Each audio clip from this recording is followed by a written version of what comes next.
Saya pernah mendengar dari medsos bahwa belajar dengan Said atau Habib yang bodoh lebih bagus daripada belajar kepada 7 atau 70 orang alim yang bukan Said. Apa betul seperti itu, Bu ya? Perbandingan konyol. Jadi aneh, bukan pembandingannya semacam itu. Artinya perbandingan yang konyol, jawabannya juga nggak perlu. Yang harus kita pahami bahasanya, kalau orang punya nasab kepada baginda Nabi, jelas mereka adalah orang yang mulia, punya hak-hak yang harus kita penuhi, adalah ahli bait Rasulullah. Mulia karena mereka punya darah sambung dengan baginda Nabi. Kemudian orang alim yang mengamalkan ilmunya, orang alim yang benar adalah mulia karena ilmunya sambung dengan Nabi. Bukan dibandingkan ini fitnah kalau bandingkan begini ini. Kalau kita mengatakan harus kepada ahli bait, merendahkan ulama. Nabi mengangkat ulama. Kalau kita mengangkat ulama, merendahkan ahli bait, nggak boleh. Ini perbandingan begini ini konyol. Di samping konyol ini pertanyaan yang aneh. Pertanyaannya salah. Maksudnya ungkapan salah. Contoh, belajar kepada apa? Sayyid yang udah. Belajar kan cari ilmu gini loh. Mintalah uang kepada orang yang nggak punya duit. Anda paham nggak kalau mana? Udah punya duit ngapain minta uang? Ya nggak ada pertanyaan. Ungkapan itu nggak mungkin ada. Gimana ada ungkapan dari belajar? Sayyid yang bodoh. Dia mulia dengan sayyidannya. Kalau bodoh, ya jangan belajar yang nggak punya ilmu. Aneh sekali Anda belajar sama orang yang nggak punya ilmu. Wong dia tidak punya ilmu, bagaimana Anda belajar? Beliau aja tidak punya ilmu. Muliakan karena dia seorang sayyid punya nasab, ya akan belajar. Ya enggak dong, enggak punya ilmu. Aneh sekali. Makanya perbandingan begini konyol. Saya yang cerdas dong.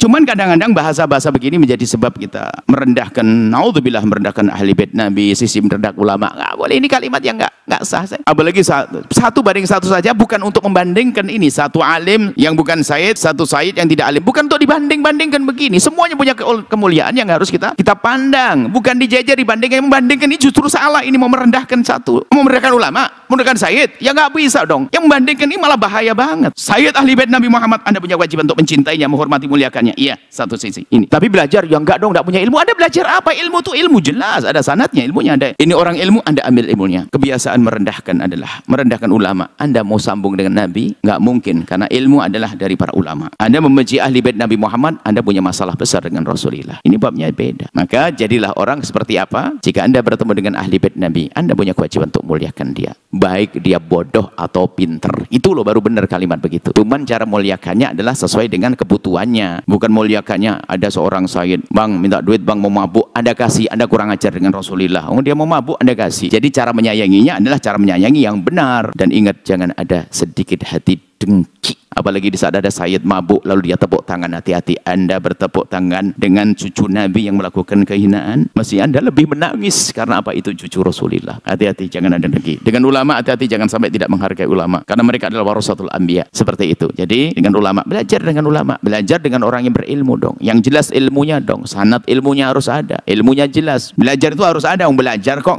kepada orang yang tidak berilmu ya nggak mungkin dong. Nah, seperti itu. Jadi bukan untuk dibanding-bandingkan. Hati-hati ya, jangan ada benci kepada ahli bait Rasulullah. Jangan sampai ada tidak punya penghormatan kepada ulama, tidak ada punya cinta kepada ulama. Ulama adalah penyambung kita dengan baginda Nabi SAW dalam sisi ilmu. Teman, hari ini sudah mulai kita diajari untuk benci kepada ulama. Caranya macam-macam. Misalnya ada ulama manusia, tiba-tiba ada ulama melakukan pelanggaran, kemaksiatan dan sebagainya. Dipukul rata, dasar kiai seperti itu. Berarti ada benci dari kemana? Wah kiai, saya tidak percaya dengan kiai, saya tidak percaya dengan ustadz, saya tidak percaya dengan pondok. Lah Anda sudah terbawa. Anda tidak cerdas lagi. Anda suka menyamakan semua orang. Ini bahaya. Sama melihat sayyid, ada sayyid yang benar satu, dianggap semuanya sayyid benar. Anda nggak cerdas. Sayyid adalah manusia, ada yang baik, ada yang tidak baik. Yang tidak baik harus kita perlakukan, tetap kesayyidannya, duriahnya sebagai duriah Nabi tetap, tapi caranya kita beda menyelamatkan beliau. Pokoknya jangan hawa nafsu deh, membenci ulama sekarang dengan dengki pada ulama. Hati-hati, kita punya hitungan. Allah Maha tahu di hati kita, hei hamba Allah. Cuman sekarang ada upaya-upaya kebencian. Ada mungkin pondok melakukan satu kesalahan, mungkin ada ustadz yang berkhianat dan sebagainya. Kita dengar berita ada satu pondok misalnya ustadznya atau ustadzahnya begini-begini, langsung komentar banyak, makanya saya tidak percaya dengan pondok, bahkan paling dimakan sama kiainya dan sebagainya. Memang ada yang makan begitu, ada, tapi jangan dipukul rata dong. Makanya milih guru itu penting. Kita gampang menyamakan, gara-gara sayyid yang nggak benar dipukul rata semuanya sayyid. Anda punya dengki dong kepada duriah Nabi. Hati-hati. Mesti Anda nangis dong. Ada duriah Nabi melakukan kesalahan, pelanggaran, nangis. Kemudian Anda berusaha untuk menyelamatkan beliau. Begitu. Bermasalah kita adalah benci. Benci siapa saja. Dengki